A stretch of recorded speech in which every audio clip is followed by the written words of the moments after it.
आज ये पैगाम दो कि मजलिस ने भिवंडी की सरजमीन से ये ऐलान किया है कि हमें सियासत से मोहब्बत नहीं है, हम मुल्क से मोहब्बत करने वालों में से है। लेकिन नहीं, क्या बोलते, कुछ मिलता क्या? 3 दिन तक अपनी दुकान चलती क्या? लगे रहेंगे। एक बात समझ लो, ये वो आवाम है जिनके साथ हमने एक दिल का रिश्ता बनाए हैं। अब हम भी इतने होशियार हो चुके हैं कि हम बोलकर निकल जाएंगे और तुमको समझ में भी नहीं आएगा कि हमने क्या बोले।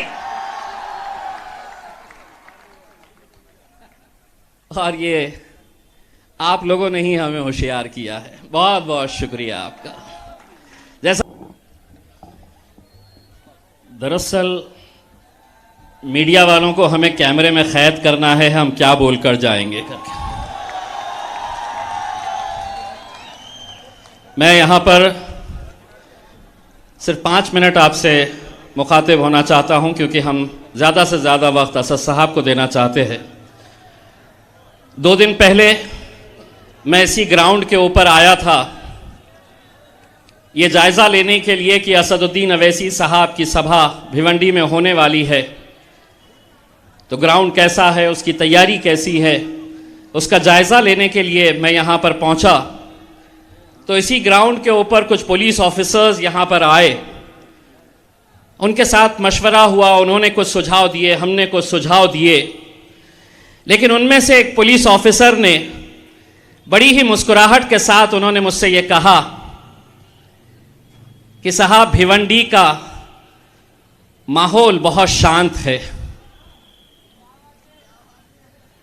भिवंडी का माहौल बहुत शांत है।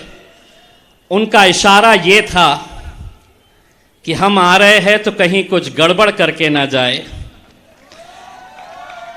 मैं आज महाराष्ट्र के तमाम पुलिस अधिकारियों को और महाराष्ट्र की सरकार को भिवंडी की आवाम की तरफ से एक पैगाम देना चाहता हूं। हमें सियासत से मोहब्बत नहीं है, इस देश से मोहब्बत करते हैं हम लोग। इस राज्य से मोहब्बत करते हैं, शहर से मोहब्बत करते हैं। जिस सरजमीन पे हम अपना मेहनत करके रोजी रोटी कमाते हैं, उससे मोहब्बत करते हैं। तो अगर किसी के जहन में ये बात है कि मजलिस आएगी तो कहीं माहौल गड़बड़ा जाएगा, हम तो कितने आज फितने सह रहे हैं,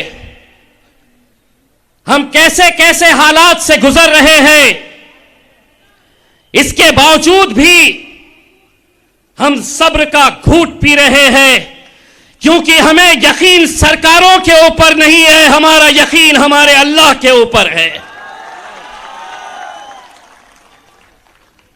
और दूसरी बात यह है कि हमारी खामोशी को हमारी कमजोरी ना समझो। यह तमाम सियासी पार्टियों के लिए एक पैगाम है, हमारी खामोशी को कमजोरी ना समझो।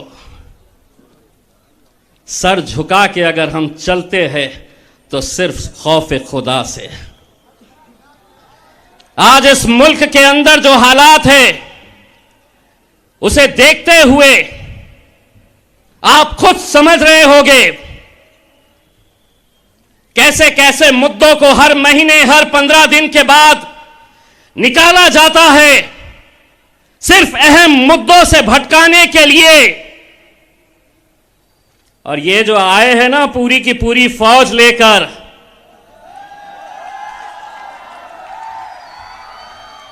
आज ये पैगाम दो कि मजलिस ने भिवंडी की सरजमीन से ये ऐलान किया है कि हमें सियासत से मोहब्बत नहीं है, हम मुल्क से मोहब्बत करने वालों में से है। लेकिन नहीं, क्या बोलते, कुछ मिलता क्या? 3 दिन तक अपनी दुकान चलती क्या? लगे रहेंगे।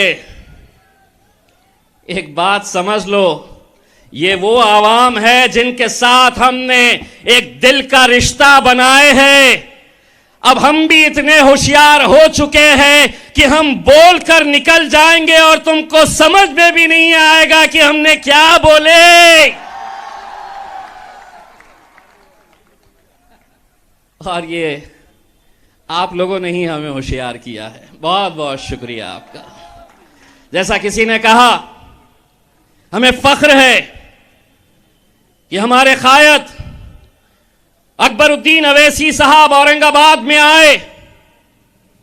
प्रोग्राम था एक स्कूल की तामीर करना। वो स्कूल जो हैदराबाद में 11 ऐसी इमारतें तैयार करके वहां पर मुफ्त सीबीएसई की तालीम दी जाती है अकबरुद्दीन अवैसी साहब की तरफ से। एक स्कूल जब हम औरंगाबाद में उसका संगे बुनियाद रखने के लिए आए तो किसी मीडिया ने यह नहीं बताया कि हैदराबाद से अकबरुद्दीन अवैसी महाराष्ट्र में आया है और यहां के हिंदू, मुस्लिम, दलित, तमाम जाति के गरीब बच्चों को मुफ्त तालीम देने वाला है। किसी ने नहीं दिखाया। दिखाया तो क्या दिखाया कि यहां क्यों गए, इसके सामने इस मजार पे क्यों गए। आज मैं उन तमाम सियासी पार्टियों को जो अवैसी भाइयों से मोहब्बत करते हैं, औरंगाबाद में अगर अकबरुद्दीन अवैसी साहब आकर एक स्कूल बना सकते हैं, शिवसेना वाले स्वीकार करो, ये ऐलान करो कि अकबरुद्दीन अवैसी अगर एक मुफ्त का स्कूल बनाएगा तो शिवसेना 4 बनाएगी।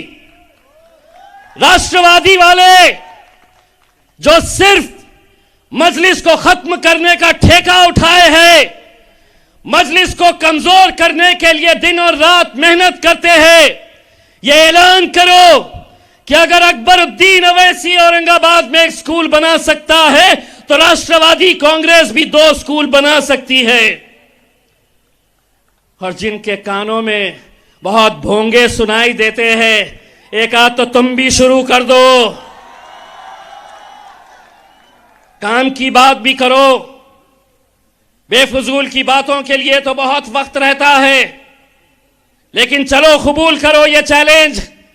आज इस सरजमीन से इंशाअल्लाह हम औरंगाबाद में अगर एक मुफ्त स्कूल बना रहे हैं तो आज मैं असदुद्दीन अवैसी साहब हमारे कायद की मौजूदगी में हम ये ऐलान करते हैं कि इंशाअल्लाह अगर आप मजलिस का साथ देंगे तो एक स्कूल भिवंडी के अंदर भी अकबरुद्दीन अवैसी साहब बनाएंगे। कब तक वही जाति, वही धर्म, वही मजहब, वही हिंदू मुस्लिम, वही मंदिर मस्जिद, इन मुद्दों के अंदर हमको भटकाते रहेंगे। ये मुल्क की तहजीब है और मजलिस भी आज ये दोबारा उन तमाम सियासी पार्टियों को कहना चाहती है कि हमारे मुल्क की खूबसूरती जो है वो अनेकता में एकता है। तमाम तुम कोशिशें कर लो, जो साजिशें करना है कर लो, जो षड्यंत्र रचना है रच लो, लेकिन ये मुल्क अगर किसी का है तो जितना हमारे हिंदू भाइयों का है उतना ही दलित भाइयों का है और उतना ही हम तमाम मुसलमानों का ये मुल्क है। लेकिन नहीं, आज इस मुल्क के अंदर जो हालात है उसे देखते हुए कहीं ना कहीं हम सबको ये जिम्मेदारी के साथ आगे बढ़ने की ज़रूरत है। मुझे मालूम है कि आज ये वक्त कम मिला है। मैं आप लोगों को इतना यकीन दिला के जाता हूँ कि दोबारा आएंगे और इंशाअल्लाह अगली महफिल के अंदर ये दुआ करेंगे कि हमारे साथ खालिद गुड्डू साहब भी यहाँ पर मौजूद रहे, तब जाकर दिल खोल कर करेंगे। मैं अपना वक्त बैरिस्टर असदुद्दीन अवैसी साहब को देता हूँ। बहुत बहुत शुक्रिया। वाखिर दुआना।